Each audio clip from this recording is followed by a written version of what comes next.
Bienvenue sur Décodeur, le podcast qui parle de celles et ceux qui font la déco aujourd'hui. Je m'appelle Hortense Leluc et à chaque nouvel épisode, j'invite à mon micro un architecte ou un designer, une marque reconnue ou émergente, un entrepreneur ou un influenceur, quelqu'un que vous allez connaître ou pas, mais qui dans tous les cas va nous parler déco. Son parcours, son métier, son quotidien, son univers, ses goûts, on saura tout. Enfin, j'espère.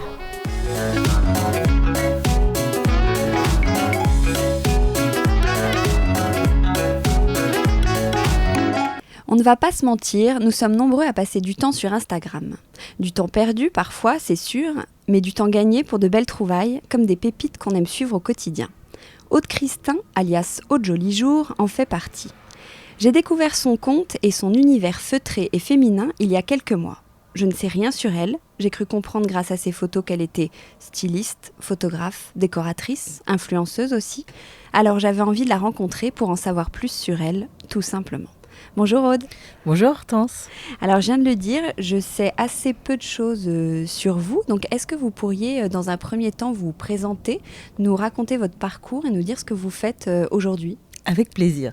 Alors, je vais pas tout de suite donner mon âge puisque j'ai commencé dans les années 90, donc j'approche la cinquantaine, je ne l'ai pas encore.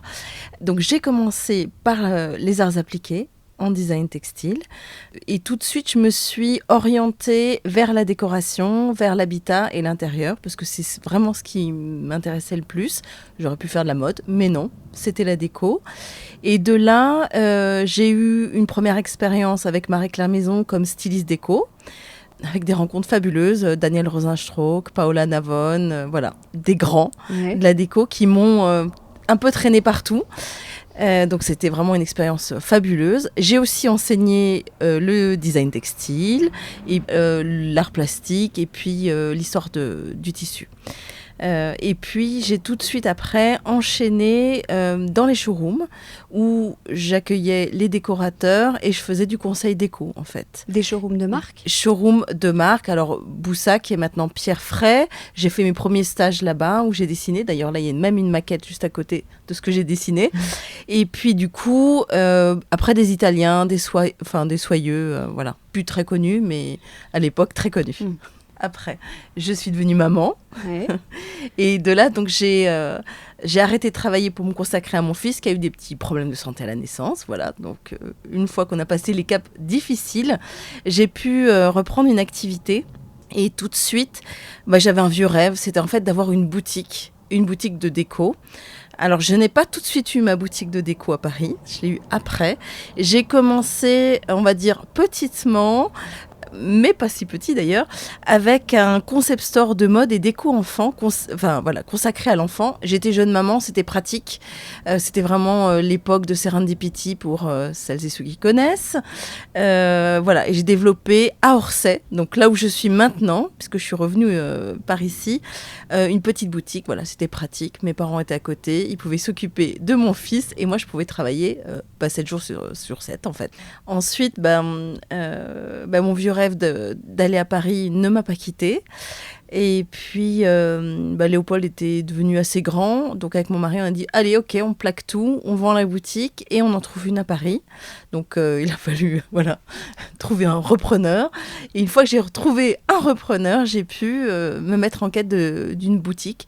Et j'ai trouvé Joli Jour. Donc, je l'ai appelé Joli Jour. C'était en 2012 que j'avais trouvé ce nom-là. Et j'ai mis plus de 2 ans, je crois, à la trouver.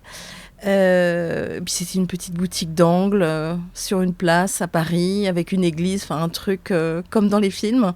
Et j'ai eu un coup de cœur. Voilà. Et voilà, l'aventure était partie pour enfin avoir ma boutique de décoration à Paris. Donc vous vendiez des objets, des meubles. Voilà, il y avait du meuble. Voilà, je faisais vraiment une sélection. L'idée c'était de proposer mon univers et avec une sélection de créateurs parce que j'ai toujours étant créatrice moi-même à la base, voulu mettre en avant des talents, donc de l'artisanat, des créateurs ou des belles marques qui avaient on va dire une belle philosophie. Donc je suis allée en quête de plein de choses, et puis c'était une espèce de petit bazar déco très bohème où je proposais aussi bien des canapés que des rideaux, que des coussins, des petits bijoux, enfin plein de coups de cœur en fait. D'accord, Voilà. Et ça a marché? Alors ça marchait, j'étais devant une église, donc je travaillais réellement, physiquement 7 jours sur 7. Qui est très mignonne, on peut dire. Oui, elle était mignonne, cette boutique tellement charmante. Ouais. Mais effectivement, alors j'étais seule. C'est difficile de travailler seule 7 jours sur 7. J'ai développé pour faire connaître cette boutique et la boutique en ligne et l'Instagram, ce qui fait que vraiment je suis arrivée à un burn-out en fait. Voilà.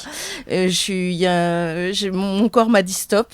Je me suis réveillée une nuit en train d'étouffer. Je ne pouvais plus. Je pouvais plus me lever. Donc j'ai dit stop. Ouais, vous étiez épuisée. Épuisée physiquement, et j'y arrivais plus. Donc j'ai dit voilà. On s'arrête. C'était un peu à regret, mais je me suis dit, c'est pas grave, c'est un signe. Je vais quand même essayer de poursuivre quelque chose. Voilà. C'était une expérience. C'était une expérience. Enfin, voilà. Ce qui est important, c'est que c'était un rêve. Je l'ai fait. J'ai pas le regret de ne pas l'avoir fait. Voilà, donc je l'ai fait. Et pourquoi ne pas avoir arrêté les choses, les activités à côté? Alors, ce point de vente dans le 15e, le problème c'est le 15e, c'est que c'était un peu compliqué. C'est très dur le commerce. Il faut faire venir du monde en permanence et se faire connaître. Donc quand on crée quelque chose comme ça, il faut vraiment être très très actif pour faire déplacer les gens. Voilà, donc du coup, je ne pouvais pas arrêter de communiquer dessus. Alors il aurait fallu que je puisse prendre quelqu'un pour m'aider. Je ne pouvais pas encore financièrement. Quand on commence une activité, financièrement, on ne peut pas. Donc, vous avez décidé de fermer la boutique. Exactement. Et vous avez rebondi sur quoi alors? Alors, du coup, vous êtes reposée dans un premier temps, j'imagine. Alors, je me repose jamais vraiment parce que je crois que je suis vraiment une hyperactive et que je ne peux pas rester sans un projet. Donc, le projet, ça a été tout de suite de rebondir sur le fait que mon Instagram commençait à monter, qu'on commençait à me connaître, que j'avais un petit peu de presse, quelques influenceurs, même si je suis pas fan de ce mot-là, mais qui venaient me voir, exactement, qui venaient me voir, et donc j'ai enchaîné là-dessus, et comme j'avais de toute façon toujours mon activité de conseil déco, puisque j'allais chez mes clients pour leur donner des conseils, j'ai gardé cette activité-là, plus celle de influenceuse. D'accord. Alors, vous faites, on va revenir sur chacune peut-être de vos activités. Le métier de styliste, vous faites donc des scénographies, des compositions pour des marques. Ça veut dire quoi en fait? Alors, en fait, l'idée, c'est de mettre en scène et mettre en valeur. Alors, ça peut être un produit, ça peut être une collection, ça peut être pour un shooting, par exemple, pour un magazine. Donc, ça va être un intérieur. Moi, je vais intervenir pour venir placer... pour choisir et placer, je sais pas, des coussins, des objets, et je vais les placer d'une manière esthétique pour raconter une histoire et pour créer Mais vous travaillez pour la marque ou pour le magazine? Alors, je peux avoir une demande pour des magazines, je peux avoir des demandes pour des marques, peu importe en fait. Par exemple, derrière chaque photo qu'on voit dans un catalogue, ça a été pensé, c'est le travail de quelqu'un et c'est le travail d'un styliste. Exactement. Styliste ou set designer, on appelle ça. Exactement. Ah oui, alors on entend beaucoup ce terme de set design, ça veut dire quoi? En fait, sur un shooting plateau, le set designer, il va mettre en place les produits pour la photo. Donc je fais de tout. Je vais aller faire des très jolies décos avec le monde sauvage, par exemple, avec vraiment des vraies ambiances comme à la maison, chez moi. Et puis, quand j'ai fait du set design pour Monoprix, j'ai pu mettre en scène un balai WC. C'est la vie. Oui, c'est la vie. C'est aussi mon travail de pouvoir mettre en valeur ou 2 petites assiettes ou des bougies pour Pâques. Tout est possible. Voilà. Donc, sur les dernières photos sur Monoprix, il y avait mon travail derrière aussi. Voilà. D'accord. Alors, sur quoi vous travaillez pour une composition? Il y a des étapes, des critères? Qu'est-ce qu'il faut regarder? Alors, moi, j'ai une formation effectivement hyper artistique. Aux arts appliqués, surtout en design textile, on était quasiment comme des beaux-arts. On travaillait vraiment... j'ai toujours tout travaillé comme des tableaux. Mes photos, j'ai travaillé comme des tableaux. Donc il y a une composition pour que visuellement, on ait un effet sur la matière, sur la lumière. Je travaille beaucoup avec la lumière naturelle. J'ai jamais de lumière artificielle. J'ai horreur de ça. J'aime bien les contre-jours. Des choses un petit peu comme des natures mortes. J'aime assez travailler l'esprit nature morte. Tout est travaillé et dans la lumière et dans la composition, comme un tableau classique, on va dire. Donc je vais placer mes coussins, tel bouquet, tel vase, etc. Je m'y reprends à plusieurs fois. Hein. Quand je fais pour une photo, parfois il y en a, je sais pas, 20, 30. Hein, voilà, Ah oui, c'est c'est pas, ce qu'on soupçonne pas. c'est jamais une photo, c'est jamais réellement spontané en fait. Il y a tout un travail derrière, on bouge. Je bouge même quand je prends la photo, le curseur sur la lumière pour voir si je mets plus ou moins de lumière. Le contre-jour, j'interviens sur tout. Et vous allez faire combien de photos pour la photo réussie ? Je peux en faire une trentaine et finalement choisir la première. Ça arrive souvent. Mais voilà, voilà, je vais bouger, cadrer, revenir, changer d'objectif pour obtenir l'effet rendu le mieux possible, sachant que j'ai un style particulier qui est dû à ma myopie. Ah, alors Parce que parlez-nous je suis une très grande myope, donc ce qui est un petit peu étrange, qui ne va pas du tout avec le fait d'être photographe en fait. Donc du coup, j'ai dû développer une science pour réussir à pouvoir faire des mises au point, puisque je suis tellement myope que je ne peux pas faire de mise au point. Donc je ne fais pas de photos dans le viseur, jamais, je ne peux pas. Je ne vois pas avec mes lunettes.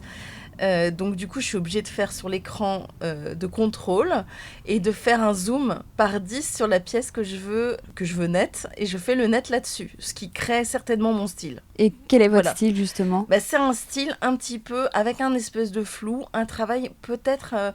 oui, on me dit souvent que ça ressemble à des tableaux en fait, mes photos, et qu'il y a une atmosphère. Voilà. C'est ce que j'essayais de dire avec le mot feutré dans oui, c'est ça, c'est dans l'intro, feutré, mais c'est pas forcément le bon mot. Non, c'est particulier, mais effectivement, c'est dû à mon regard et à ma vision, à ma mauvaise vision. C'est plus joli de dire c'est dû à mon regard plutôt qu'à ma myopie. Ça s'apprend ou c'est un don ? Alors, vous pensez on vous l'a appris ? Alors, moi, j'ai fait des études d'art appliqué. J'ai appris la composition, j'ai beaucoup reproduit, travaillé, j'ai fait énormément de croquis. Hein, c'était des empilements de cajots avec 3 marqueurs, un gris clair, un gris moyen, un gris foncé. C'était des croquis 2 minutes, c'était beaucoup de travail. Donc je pense que l'œil, on l'exerce. Et ça, c'est vraiment un apprentissage à long terme. Je regarde beaucoup, je suis très, très observatrice. Donc, je pense que ça, c'est ce qu'on apprend dans nos études d'art. Et après, est-ce que j'ai un don ? J'en sais rien du tout. Je ne sais pas. Forcément. Bon, après, j'ai un regard, une sensibilité. Je suis très, très sensible. Oui, je suis extrêmement sensible. Voilà, bon, c'est peut-être ça. Et le fait que les marques vous fassent appel à vous pour des photos, elles savent forcément faire. J'imagine qu'elles viennent vous chercher plutôt pour votre œil, justement, pour votre style, c'est ça ? Parce que moi, je ne suis pas une photographe professionnelle. Alors, s'ils veulent quelqu'un qui va savoir manipuler, les lumières, etc., ils ne vont pas faire appel à moi. Je pense qu'effectivement, c'est plutôt mon œil, ma sensibilité, et ce côté un peu, touche à tout. Je pense que c'est ça qui plaît quand les marques font appel à moi. Et alors, c'est beaucoup de marques textiles. Parce qu'effectivement, moi, j'ai une sensibilité vers le tissu. Et vous pouvez en citer des marques avec lesquelles vous travaillez ? Oui, alors la première, vous la connaissez, je l'ai déjà citée, donc c'est Le Monde Sauvage. Avec Béatrice Laval, qui est épisode 4 ou 5. Voilà, avec Béatrice. Alors, on a fait à peu près les mêmes études, elle, les arts déco, moi, les arts appliqués. On est de la même année, on est du même âge, donc je pense qu'on a un peu, des sensibilités, semblables.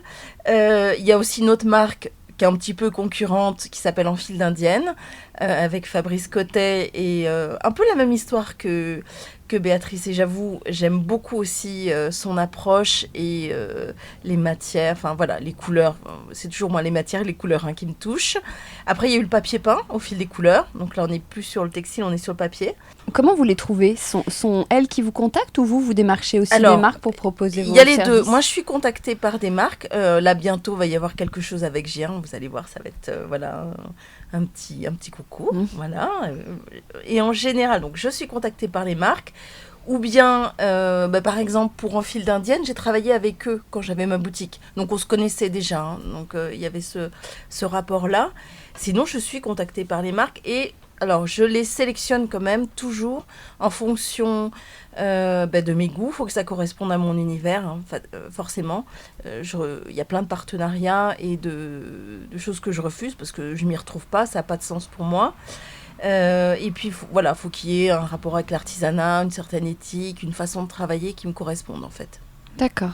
Vous avez aussi une casquette de décoratrice dont vous parliez. Je ne sais pas si on peut dire ce mot précisément. Vous intervenez chez des particuliers, c'est ça ? Quelle est votre mission ? Alors en fait, ça va du simple conseil déco où je vais venir 2-3 heures chez la personne par rapport à l'existant, lui donner des conseils d'aménagement. Alors est-ce qu'on va déplacer, rajouter des couleurs, faire des changements ?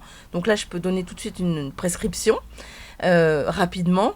Ou jusqu'au conseil déco un peu plus poussé, c'est-à-dire que je vais faire des planches tendances avec des recherches produits ou shopping par rapport à une pièce, par exemple, ou à un appartement complet. Donc, ce que j'ai déjà fait avec l'appartement parisien, en fait. On a fait des appartements complets, de A à Z. Donc, et dans ces cas-là, c'est que vos clients, c'est qu'ils ne savent pas ce qu'ils veulent, ou ils n'osent pas se lancer, ou ils ont simplement le budget, ils n'ont pas envie de se... Alors, sur du A à Z, c'est qu'il y a le budget et puis l'envie d'avoir, on va dire, ma patte, ou parce que ils m'ont repéré sur des reportages ou des choses comme ça, ils ont vu que j'avais un style, parce que on me repère pour mon style, un petit peu cool chic, campagne, poème, donc du coup, on me demande de retrouver mon univers en général, voilà. Et les gens qui ont déjà un décor aimeraient que je vienne apporter ma touche dans leur décor actuel. La déco, c'est un sujet qui n'est pas forcément évident. J'imagine que c'est pour ça que vos clients font appel à vous. Ils ne savent pas comment se lancer. Par quoi on doit commencer ? Comment on s'y prend quand on a envie de repenser sa déco ? Moi, je pense qu'il faut être très instinctif et se faire plaisir, en fait. Il faut se faire plaisir. Effectivement, des gens n'ont pas le temps, ont peur aussi de se tromper. Alors, moi, par exemple, j'ai pas peur de me tromper parce que il n'y a rien d'irréversible. Donc, si on fait quelque chose, on a peint de la mauvaise couleur, on va repeindre. Bon, ça coûte un petit peu, mais du temps et un petit peu d'argent, mais c'est pas catastrophique. Donc, je pense qu'il y a une prise de risque que les gens ne veulent pas faire. Et après, par quoi commencer ? Ça dépend ce qu'on a comme projet. Soit on part de quelque chose de complètement brut. Donc, on va peut-être commencer effectivement par les murs, les sols, etc. La déco viendra ensuite. Il faut avoir une base. Je dis toujours d'avoir une base le plus neutre possible pour pouvoir après s'amuser. Puisque finalement, tout ce qui est décoration, c'est de l'accessoire. Donc du coup l'accessoire, c'est vrai qu'on peut avoir je sais pas, à un moment envie d'avoir des touches de rose, de rouge, et puis l'été peut-être plus du jaune, pourquoi pas du vert, du bleu, peu importe. Donc il faudrait pouvoir avoir toujours une base un petit peu neutre qui va pouvoir s'accorder avec pas mal de choses. Ou être un peu comme chez moi, en mode nomade, c'est-à-dire que je peux tout changer et que j'ai des placards pleins de plaids et de coussins que je peux interchanger suivant mon humeur, en fait. Ah oui, vous changez souvent votre déco ? Je change beaucoup, alors tout simplement parce que je dois animer mon compte Instagram aussi. Donc si je fais toujours la même déco, je vais lasser les gens. Donc je pense que ce qui amuse les gens qui me suivent, c'est de voir que je change et que je propose des choses nouvelles tout le temps. Voilà, bon, des fois c'est fatigant, hein. Je recycle un peu quelques photos, mais effectivement, voilà, je peux montrer qu'avec une base et avec ce que j'ai, je suis capable en changeant trois coussins, voilà, on change 3 coussins, on bouge un truc, tout de suite on raconte une autre histoire. Et puis ça fait du bien en fait, un peu comme si on allait chez le coiffeur ou un truc, voilà. Moi, il faudrait que j'y aille, mais non, je refais ma déco. Voilà.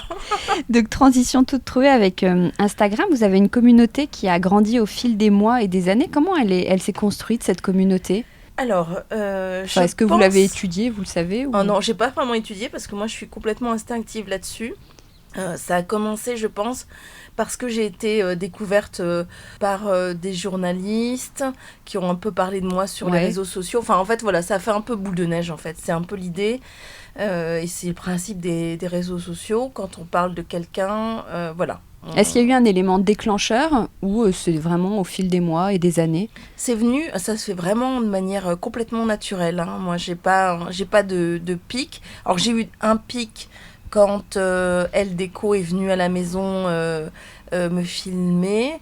J'en avais eu un avant où j'avais eu des petits reportages qui étaient passés dans des magazines comme c'était quoi Campagne Décoration, Home, etc. Donc j'ai eu des petits reportages. Il y a des zooms sur vous. Ouais. Voilà, quand il y a des zooms. Et je crois que le mieux, oui, c'était le Elle Déco en vidéo. C'est sympa, puis en plus ça repasse. Donc bon, bah, ça c'est bien. Quand on parle de moi, toc, je le vois. En fait, on voit des petits pics. Donc je cherche des fois, je me dis tiens, quelqu'un a dû parler de moi, c'est pas possible. Alors sur votre compte, vous parlez beaucoup de votre quotidien, mais c'est toujours lié à la déco, à votre environnement, au lifestyle. Est-ce que vous êtes fixé des limites à ce que vous voulez montrer ou pas du tout ? Alors moi, j'ai des limites naturelles parce que je suis quelqu'un d'assez pudique.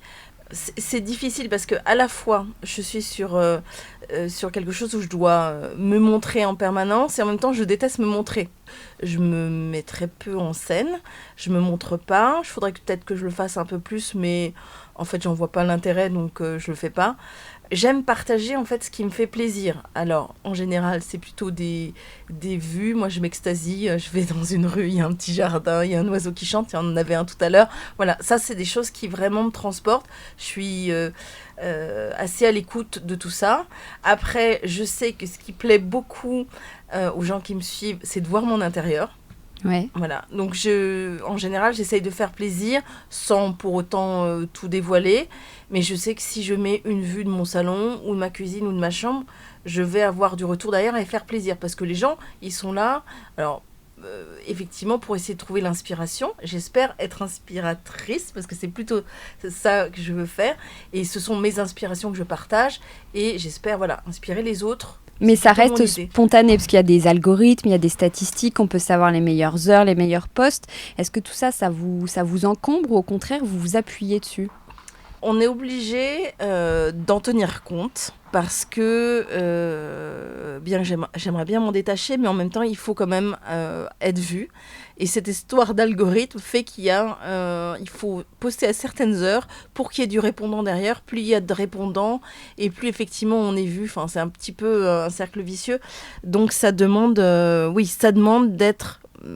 je sais que le matin, il faut que je poste vers 8h et le soir, si possible, entre 18 et 19 pour être au rendez-vous, quoi. Mais est-ce que vous vous forcez parfois à poster ? Ça m'arrive et je me dis tiens là quand même t'as pas fait quelque chose, donc je cherche. Alors comme je suis très créative, je trouve toujours quelque chose, je trouve toujours une idée quand même. Ouais. Voilà. Et puis il y a des fois je suis un peu fatiguée, j'ai pas envie et donc je peux rester 2 jours sans poster. C'est possible. Mais bon, je sais qu'en général, il vaut mieux que je poste le plus possible. Et chaque post est très réfléchi en amont ? Alors, plus ou moins. Je vais plutôt beaucoup réfléchir. Alors, ce qu'on appelle le feed, c'est quand on regarde l'ensemble de toutes les photos, il y a une harmonie colorée, en fait. C'est plutôt ça qui est difficile à travailler.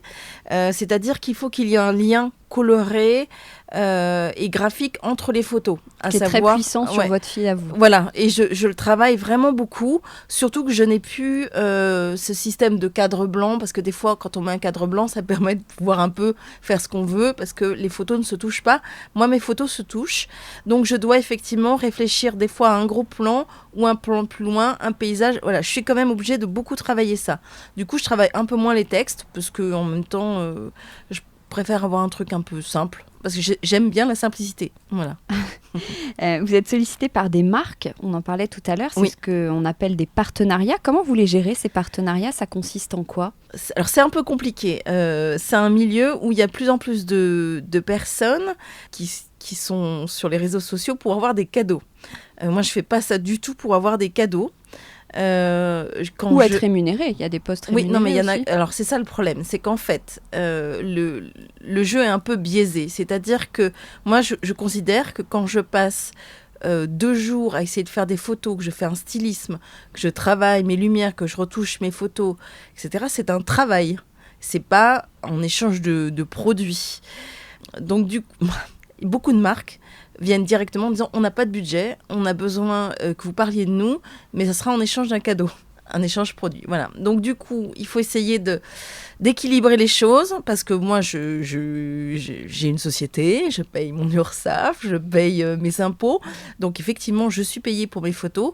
Il m'arrive d'accepter, alors plutôt quand c'est des petites marques qui ne sont pas du tout connues et que j'ai envie d'aider, j'accepte en échange d'un cadeau, d'ailleurs que je vais soit faire gagner, soit, enfin voilà, je vais vous En tout cas, redonner, vous allez etc. photographier pour Mais je vais montrer à faire le votre travail, communauté. je vais faire le job en échange d'un produit, mais vraiment, voilà, pour aider des gens. Et ça, je trouve ça vraiment normal. Après, j'ai des grandes marques qui veulent un vrai gros travail où ils vont communiquer sur mon nom en échange de coussins ou de choses comme ça. Et ça, je suis pas d'accord. Parce qu'effectivement, j'estime que si je passe des heures à travailler mes photos, voilà, c'est pas gratuit. Et elles veulent pas vous rémunérer, ces marques ? Je pense qu'elles le pourraient. Et donc, quand vous collaborez avec une marque, quelles sont les étapes où vous recevez le produit ? Vous avez des recommandations ? Vous êtes aiguillé ? Non, alors, quand on travaille avec une marque, effectivement, on discute ensemble. Tout de suite, on se fixe une façon de fonctionner. Est-ce que ça va être sous forme de concours ? Est-ce que ça va être sous forme de story ? Parce qu'il y a plusieurs choses. Est-ce que ça va être un post ? Est-ce que c'est un échange de photos ? Est-ce que, par exemple, l'autre fois avec Béatrice, on a travaillé sur une story en live et elle est venue à la maison pour présenter un produit. Voilà, donc on a travaillé et sur la photo et sur... Voilà, c'est quelque chose qu'on met en place avant. Et puis, oui, en général, je suis souvent avec les personnes, on travaille ensemble. Voilà, on travaille ensemble. Et après, j'ai quand même carte blanche, puisque l'idée, c'est d'avoir votre patte. C'est qui est ma patte. Mais je pose toujours des questions, savoir voilà, ce qu'ils attendent de moi. J'essaye que tout le monde s'y retrouve. Ouais. Pour que ça soit cohérent, en fait, l'histoire, c'est que ça doit être cohérent. Mais pour les marques aujourd'hui, c'est mieux d'avoir un post Instagram d'une influenceuse qu'une page de pub, si je résume. Je pense oui, parce que, alors, malheureusement, la presse papier est de moins en moins regardée. J'ai l'impression que on est sur une ère de l'image, donc du coup, ça va très vite. Donc les réseaux sociaux, et encore moi je suis pas sur Snap ni des trucs comme ça, je suis pas du tout là-dedans. Effectivement, il y a aussi une part de partage. Je pense qu'effectivement, alors c'est là où moi, je me trouve inspiratrice, mais le côté influenceuse, ce qu'on appelle, effectivement, c'est quand on a un dialogue avec les personnes qui nous suivent. Je pense que, du coup, les petits comptes comme le mien, parce que je ne suis pas un gros compte, permettent d'avoir un meilleur échange, puisque je suis réellement en communication avec les gens qui me suivent. Je leur réponds, j'essaye au maximum de toujours répondre à tout le monde. Voilà, ce qui n'est pas le cas sur un énorme compte. Ouais, enfin, vous parlez d'énormes comptes, vous êtes quand même un gros compte. J'ai l'impression que justement, au niveau des influenceuses, il y a des espèces, comme une organisation, il y a le nano-influenceur, le micro-influenceur, le grand compte. Vous êtes à l'aise avec ça ? Comment c'est ça, je crois. Ah bon ? Non, je sais pas, je suis à 32 000. Oui, 32, c'est pas mal quand même. Ouais, c'est pas mal. Non, mais c'est pas mal, c'est pas mal. Vous vous sentez influenceuse, vous vous sentez, est-ce que vous sentez une petite influenceuse alors que vous êtes importante sur Instagram ? Vous connaissez entre vous ? Alors, entre influenceuses. J'en connais certaines. Alors après, moi j'ai des affinités avec des personnes qui sont peut-être plus de mon âge. Je suis pas très mondaine. J'ai du mal avec les soirées presse, les trucs comme ça. J'ai pas l'air, mais je suis très timide et j'ai horreur de devoir me mettre en avant ou de jouer là. Oh, salut ma chérie, tout ça. Je suis pas du tout comme ça. Donc, et il faut un peu être comme ça dans je pense, ce milieu-là. Oui, je pense qu'il faudrait, moi personnellement, il faudrait que je fasse l'effort d'aller à plein de soirées et que je me montre beaucoup. Mais je suis très casanière, donc j'aurais plutôt tendance à rester dans mon nid. Donc bon, voilà. Et est-ce que vous avez subi le phénomène des haters de temps en temps ? Alors moi, je suis plutôt quelqu'un de très bienveillant. J'évite tous les sujets polémiques. J'essaye de ne pas parler de choses qui pourraient être sujet à controverse. Mais j'ai eu un truc. C'était cet hiver, avant Noël. J'avais été contactée par la marque Dupont pour faire la promotion d'un briquet pour allumer des bougies. Le produit était extrêmement beau. Donc, je ne voyais pas le problème à parler de ce joli briquet. Voilà. Donc en plus, il me le faisait avec mes initiales et tout ça. Bon, je trouvais ça sympa. Et là, donc, j'ai fait une photo et je suis tombée sur une bande de véganes. Alors, je n'ai pas compris le rapport sur le coup. C'est parce qu'il se trouvait qu'apparemment, cette marque avait fait une collection avec de la peau d'éléphant. Je ne savais pas du tout. Et donc, du coup, là, c'est parti en n'importe quoi. Donc, du coup, mes followers fidèles ont commencé à me défendre. Elles se sont fait insulter par ces personnes qui étaient venues sur le compte. C'était assez hallucinant, en fait. Je n'ai pas compris ce qui se passait. Donc, bon, je me suis un peu amusée un petit moment à regarder ça. Puis j'ai dit, bon, allez, on arrête les bêtises. Passe à autre chose. Mais effectivement, oui, c'était gratuit. Et là, j'ai pas compris, en fait, pourquoi tout d'un coup, on débarque sur mon compte. Moi, je pars du principe que si on n'est pas bien quand on va voir un compte, si la personne vous gêne, ce qu'elle fait vous gêne, il faut pas y aller. En fait, l'idée d'aller sur Instagram, c'est pour se faire du bien. Donc, à partir du moment où on se fait pas du bien, eh ben, on n'y va pas. Voilà, moi par exemple, j'aime pas le hard rock ou le foot. Je ne vais pas m'abonner à des comptes qui parlent de hard rock et de foot juste pour pouvoir aller les critiquer. Ou intervenir. Ça n'a pas de sens. Voilà, donc du coup, je ne comprends pas bien. Je pense que ça, c'est un phénomène actuel.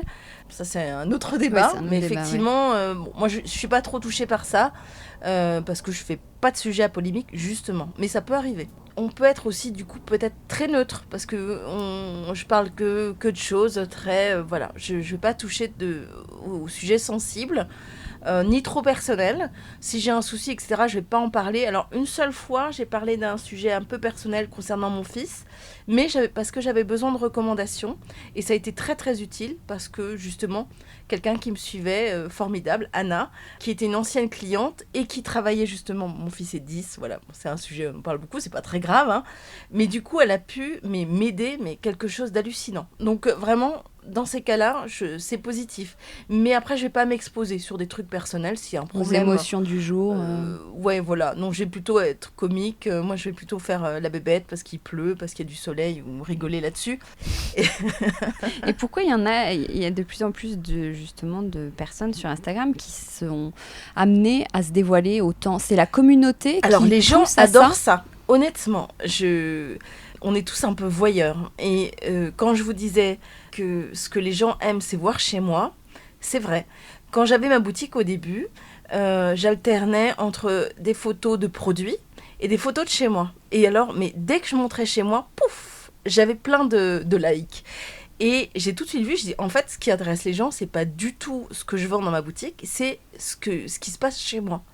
Et effectivement, les gens adorent aller voir ce qui se passe chez les autres. Donc...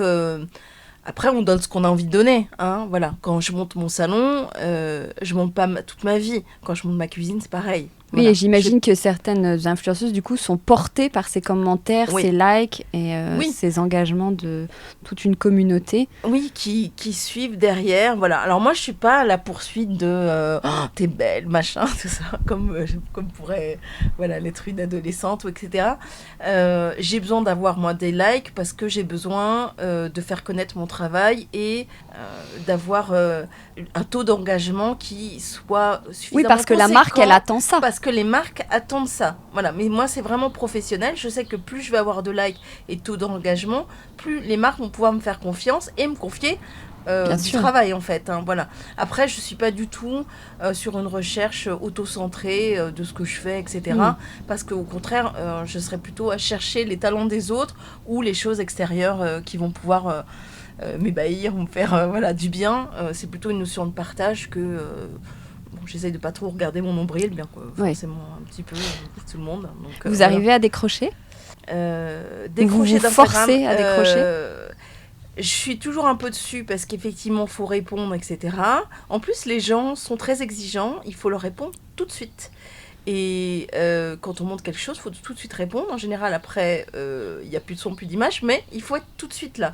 Si on n'est pas tout de suite Donc là, vous êtes un peu esclave on est un peu... Alors voilà, c'est le problème. C'est-à-dire que j'ai à la fois la liberté de faire ce que je veux quand je veux, mais je suis quand même tenue d'être là, d'être présente et de répondre.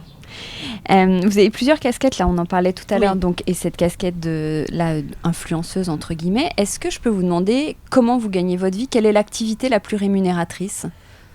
Alors là, actuellement, je gagne ma vie parce que je fais des photos pour des marques. Ce sont les photos avec les c'est marques, vraiment, le côté mon styliste. travail de styliste et de photographe. Étonnamment. J'ose pas trop le dire parce que je me sens pas légitime. Pas sur légitime. C'est drôle, hein, ouais, mais c'est drôle. je me sens pas du tout légitime sur ce truc-là. Alors que j'ai eu, voilà, j'ai fait une école, etc. Mais en fait, je vis de ça, de mes photos à l'heure actuelle. D'accord. Donc oui, à partir du moment où on est payé pour quelque chose, c'est que ça devient professionnel, je peux le dire. Et c'est pour ça que ce matin, vous rouspétiez sur Instagram parce qu'on vous a piqué une... Il y a des marques qui utilisent, oui. c'est ça, vos photos. Alors ça, c'est le problème des réseaux sociaux, mais... Alors, c'est pas que Instagram. Je pense que c'est parti à partir du moment où il y avait des films ou des albums de musique en ligne. Les gens ont commencé à les pirater. En fait, à partir du moment où c'est sur les réseaux, c'est accessible, donc c'est gratuit. Les gens n'ont pas du tout l'impression qu'il faut payer des droits d'auteur. Donc, on voit un film, ben on le pirate, on le prend pour le regarder. Pourquoi aller l'acheter ? Pourquoi on veut un album, ben on va le prendre. Pourquoi aller payer ? Alors, j'en sais quelque chose. Mon mari travaillait dans l'édition vidéo et s'est retrouvé sans travail grâce à ça. Voilà. Donc, effectivement, c'est un petit peu difficile de tous les jours trouver les photos. Alors là, en plus, elle était même retouchée d'un point de vue couleur. Et ne pas être cité. Alors, certains me citent, mais quand on a été payé par une marque, par exemple, pour faire une photo, et qu'en fait d'autres marques les utilisent pour eux-mêmes alimenter leur compte, ça devient compliqué quand même. Voilà, bon. On fait passer le message. Comment vous décririez votre intérieur ? Alors, on le dit bohème. Bon, je sais pas si c'est pas un peu galvaudé. Moi, ce que j'aime bien tout ce qui est un petit peu rétro. J'adore toutes les années 1900 jusqu'à 1950, mais vraiment les intérieurs, c'est-à-dire la façon de vivre.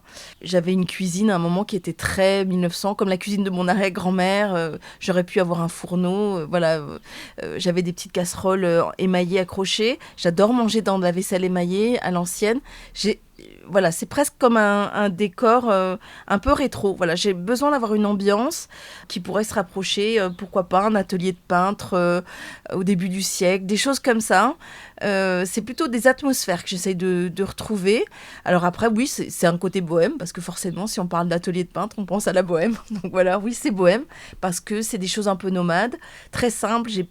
À l'heure actuelle, j'ai pas de canapé, c'est un lit, donc c'est un divan avec des coussins que je peux retirer comme j'en ai envie.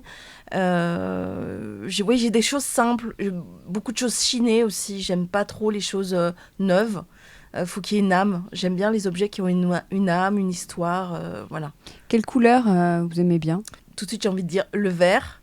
Les verts de gris, les verts un peu bleutés, tout ce qui se rapproche du ciel et de la mer de la Manche. Toujours la Normandie. Toujours la Normandie. Ouais, la Normandie, voilà, moi j'ai craqué pour cet endroit.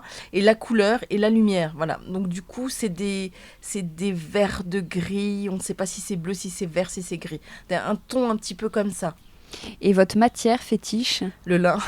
Le lin, j'adore le lin. C'est une matière à la fois rustique et noble, très simple. Voilà, j'aime bien sa trame, sa main, donc le tombé du lin, le lin lavé. Je dors dans des draps de lin, je m'habille beaucoup en lin l'été. Voilà. C'est très actuel le lin en plus. J'imagine que vous n'avez pas attendu que ce soit à la mode. Est-ce que vous suivez les tendances ? Alors non. Bien que finalement, je pense être dans la tendance, je suis dans l'air du temps, je suis pas hors mode, mais je suis pas à la mode non plus. J'ai toujours eu le même style. Par exemple, je m'habille avec, là je suis en noir, j'ai une veste de travail. C'est les vêtements que j'avais dans les années 90 quand j'étais aux arts appliqués. Ça n'a pas changé. J'ai toujours ce style. J'aime bien les choses un peu ample, un peu cool, un peu loose, le style un peu japonais, des choses comme ça. Voilà. Donc on va dire que j'essaye d'être intemporelle intemporel toujours. Qu'est-ce qui vous inspire ? Qu'est-ce qui nourrit votre univers ? Alors, tout ce que je regarde autour de moi. Donc, je vais être sensible à un parfum de quelque chose, à une matière, à une couleur. Je me promène toujours et j'ai toujours mes yeux partout. Alors, par exemple, j'adore les vieilles portes et les vieilles fenêtres. Les vieilles devantures ou les vieux murs crasseux, les trucs, un mur crasseux mais et un petit peu défoncé. Oui, vous pouvez vous ça me parle beaucoup. pour des J'ai choses fait du beaucoup quotidien. de peinture et en fait mes tableaux, je travaillais sur ces matières-là en fait. Donc je vais être très très sensible. Alors c'est ce qu'on appelle le wabi-sabi d'ailleurs. Oui. Voilà. Donc l'usure, la patine du temps sur les choses. Je suis très sensible à ça.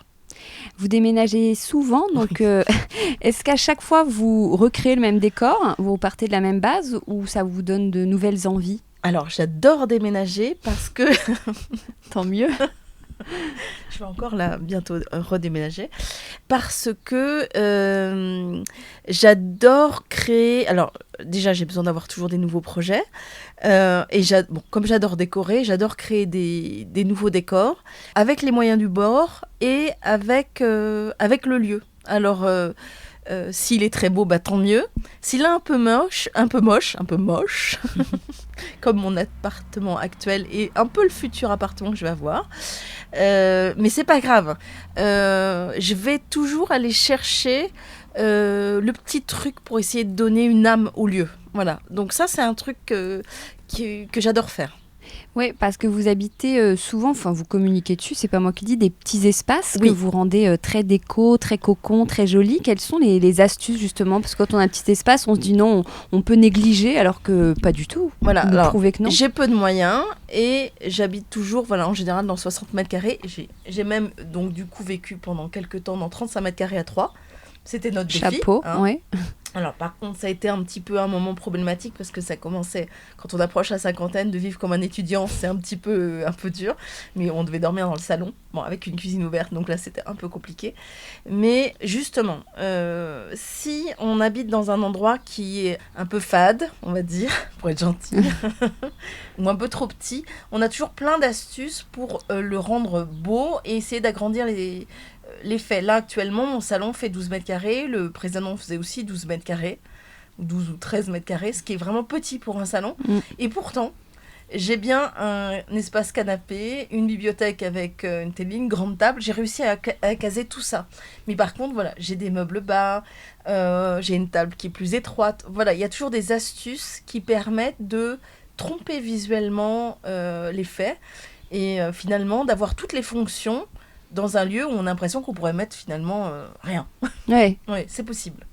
Vous avez une déco qui est assez riche, enfin un peu chargée, oui, j'avais peur que ce soit un peu négatif. Non. Vous avez un univers qui est très personnel, il en dit quoi, votre mari ? Alors mon mari, il a son mot à dire.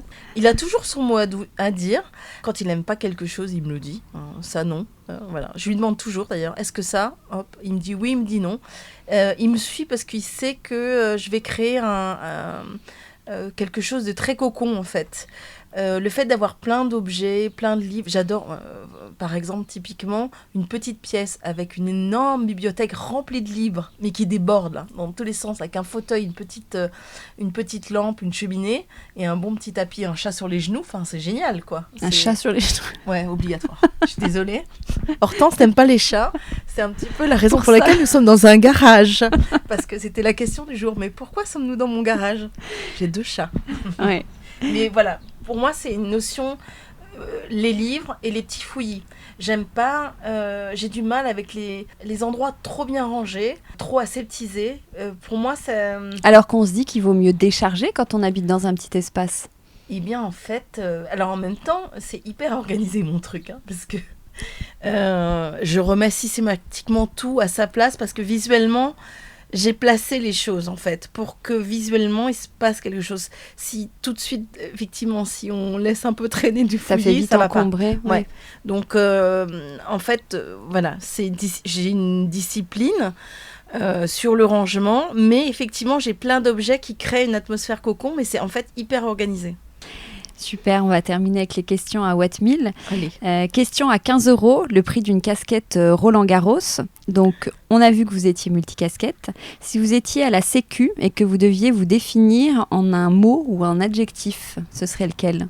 Ah, accueillante. Accueillante, c'est Oui. vrai. C'est vrai, Oui. parce que là, on est dans un garage que vous avez réussi à rendre accueillant. Merci. Question à 7 €, le prix d'un petit réveil. Vous vous appelez Aude Joli Jour. Alors, qu'est-ce qu'un joli jour pour vous ? Qu'est-ce qu'une jolie journée ? Un bisou dans le cou de mon fils, un rayon de soleil, le petit oiseau qui m'a réveillée et l'odeur du café. Tiens. Et l'odeur du café. Question à 16 286 €. Ah, c'est bien ça. Le prix d'une Peugeot 208. Donc, on enregistre dans votre garage. Est-ce qu'il y a un endroit dans lequel vous avez déjà été, vous avez détesté, parce que vous vous émerveillez facilement ? Est-ce que ça vous est déjà arrivé aussi de vraiment de vous sentir mal dans un lieu ? Alors après, ça va être... moi, comme j'aime pas la foule, donc ça va plutôt être dans un hall de gare, par exemple, quelque chose de très grand où il y a beaucoup de monde, je vais me sentir mal. Voilà, parce que j'aime les petits endroits. Après, j'ai pas eu de sensations négatives. Je ne vais que dans des endroits que j'aime. Merci beaucoup, Aude. Merci Hortense.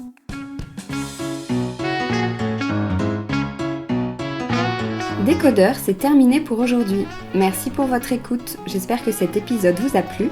N'hésitez pas à vous abonner à ce podcast, à laisser un commentaire sur iTunes ou sur la plateforme que vous utilisez, à suivre Décodeur sur Instagram, bref, à me faire des retours et surtout à en parler autour de vous. Merci et à la semaine prochaine.